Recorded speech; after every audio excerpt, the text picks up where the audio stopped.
हम बनाए थे पीछे पीछे क्लास में आप पढ़ेगा समझे विद्युत परिपथ। मान लिया जाए कि आप एक सर्किट बनाते हैं,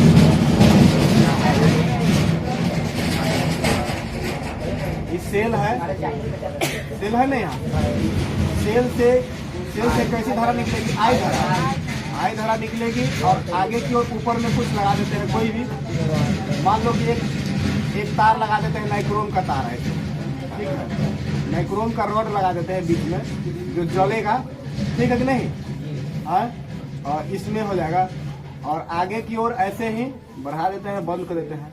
अब इसमें 2-3 चीजें और लगाओ, इसमें एक एमीटर लगा देते हैं जो धारा को मापता है, ना एमीटर, ठीक है, प्लस माइनस, और आगे की ओर एक वोल्ट मीटर लगा दो जो विभवांतर को मापता है, समझे कि नहीं। क्या करेंगे, यहाँ पे वोल्ट मीटर लगा देंगे, ठीक है, विभवांतर को मापने के लिए वोल्ट मीटर लगा देंगे, ठीक है। ये सर्किट है एक प्रकार विद्युत धारा के उष्मीय प्रभाव, ठीक है।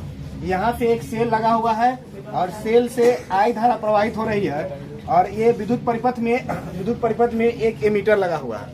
एमीटर का काम क्या है, विद्युत धारा को मापना, और यहाँ पे नाइक्रोम का एक तार लगा हुआ है, समझे कि नहीं, नाइक्रोम का तार, ठीक है, और इसी में एक यहाँ पे वोल्ट मीटर लगा दिया, इसका काम क्या है, विभवांतर को मापना, समझे कि नहीं।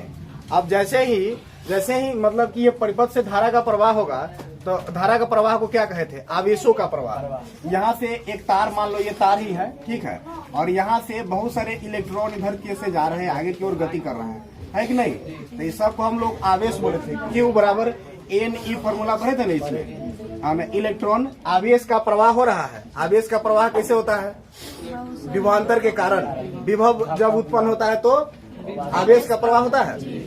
अब यहाँ पे क्या होगा, जब आवेश का प्रवाह होगा ना तो आगे की ओर आपको बताया थे कि R प्रतिरोध होता है, किसी चालक का गुण है जो धारा के प्रवाह का विरोध करता है कि नहीं, धारा के प्रवाह का विरोध करेगा। अब देखिए, अब इधर से विभवांतर क्या करेगा, आगे की ओर जाएगा, उधर से प्रतिरोध इसको रोकेगा, बीच में इलेक्ट्रॉन के बीच में घर्षण होगा, समझे कि नहीं। विभवांतर के कारण तो यहाँ से इलेक्ट्रॉन आगे की ओर जाएगा और प्रतिरोध उसको रोकेगा। अब रोकेगा तो घर्षण होगा। अब देखो, मान लो घर्षण होगा तो क्या होगा, ऐसे हाथ को जोर जोर से रगड़ो, कुछ देर के बाद आपको गर्म हो जाएगा, तो गाल सेको। सर्दी के दिनों में ऐसा करते हैं, ठंडा लगता है, ऐसे करते हैं ना, समझे कि नहीं। तो उससे क्या होता है, ये घर्षण के कारण क्या होता है, जो भी इलेक्ट्रॉन्स होते हैं वह गर्म हो जाता है, मतलब तार गर्म हो जाएगा और उष्मीय मान बन जाएगा वो। तो इसे एक ही लाइन में आप समझ जाओगे, जब यहाँ से आवेश का प्रवाह होगा विद्युत धारा के प्रवाह से, आवेश का प्रवाह मतलब विद्युत धारा, जब विद्युत धारा का प्रवाह होगा तो इलेक्ट्रॉनों के बीच घर्षण होने से विद्युत ऊर्जा का रूपांतरण हो जाता है उष्मा ऊर्जा में।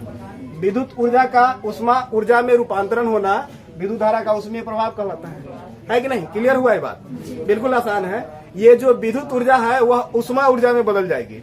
ये कैसे बदलेगी, घर्षण के कारण। घर्षण क्यों हो रहा है, तो इधर से विभवांतर क्या करता है, उसको इलेक्ट्रॉन को धक्का मार रहा है कि आगे जाओ, और प्रतिरोध उसको रोक रहा है कि नहीं आने देंगे।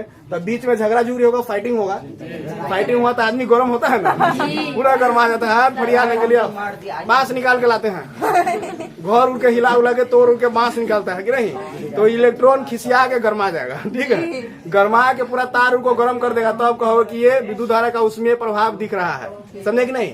तो विद्युत धारा का उष्मीय प्रभाव से स्पष्ट होता है क्या कि विद्युत ऊर्जा का उष्मा ऊर्जा में रूपांतरण होना, समझे कि नहीं, विद्युत धारा का उष्मीय प्रभाव कहलाता है। अब कहने का मतलब क्या है कि ये प्रभाव कैसे देखे जाएंगे, तो हम लोग विद्युत धारा के सूत्र पढ़े थे। विद्युत धारा के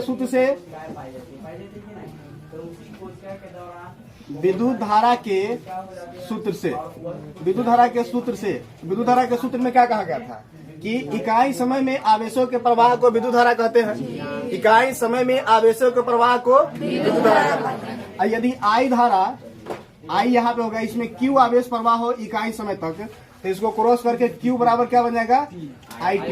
ये पहला समीकरण बन जाएगा, समझे कि नहीं, आ गया समझ में। अब विभव का सूत्र भी हम लोग पढ़ चुके हैं। विद्युत विभव में क्या सीखे थे बोलो तो। विद्युत विभव क्या है कि ये विभवांतर क्या हुआ कि इलेक्ट्रॉन को लेके आगे की ओर जाएगा, मतलब कि धारा को लेके आगे की ओर जाएगा। तब क्या होगा कि अनंत बिंदु से जब आवेश को कहीं लाया जाता है तो उसके कार्य को हम लोग विद्युत विभव बोल देते हैं। तो इसमें V बराबर लिखे थे W/Q, W/Q लिखे थे ना। अब इसको क्रॉस करेंगे तो W बराबर क्या बन जाएगा, Q भी बन जाएगा, समझे कि नहीं।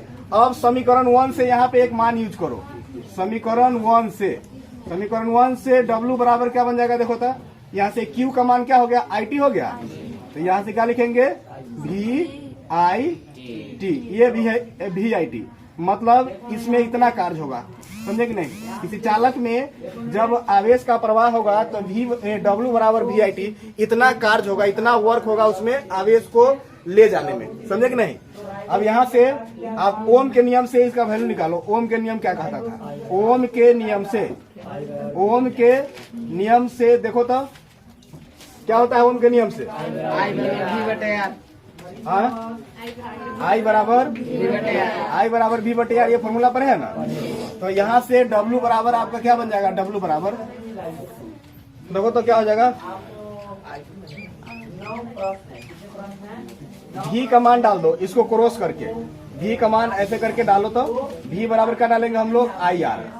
V बराबर क्या डाल देना है, IR। तो यहाँ से V की जगह पे क्या डालेंगे, I × R, और एक और यहाँ पे क्या है, I है, और उसके बाद T है।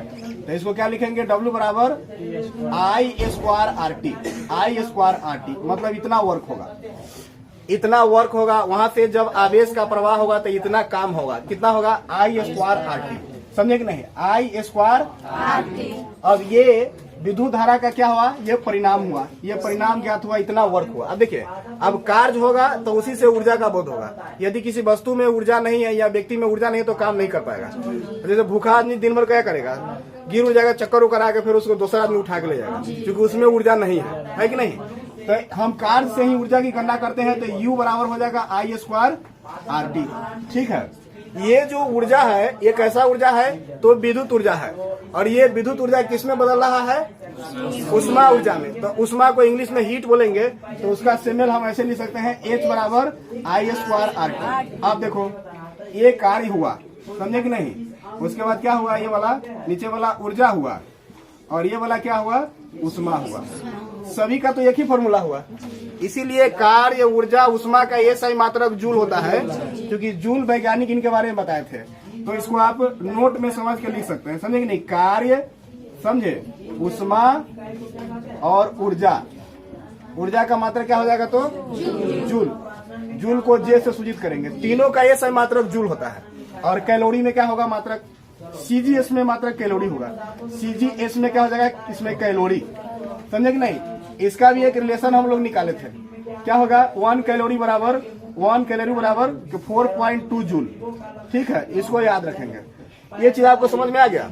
देखो जूल क्यों कहा गया, क्योंकि ये इसके बारे में रिसर्च कौन किया था, वैज्ञानिक जूल, ठीक है। तो जो रिसर्च करते हैं उन्हीं के सम्मान में उनका नाम रख दिया था, जैसे न्यूटन किए, ठीक है, ओम किए, ये सब किए ना, तो उनके सम्मान में उसका नाम रख दिया गया। ये चीज आपको समझ में आ गया। इसको तुम लोग अब लिखो भाषा में।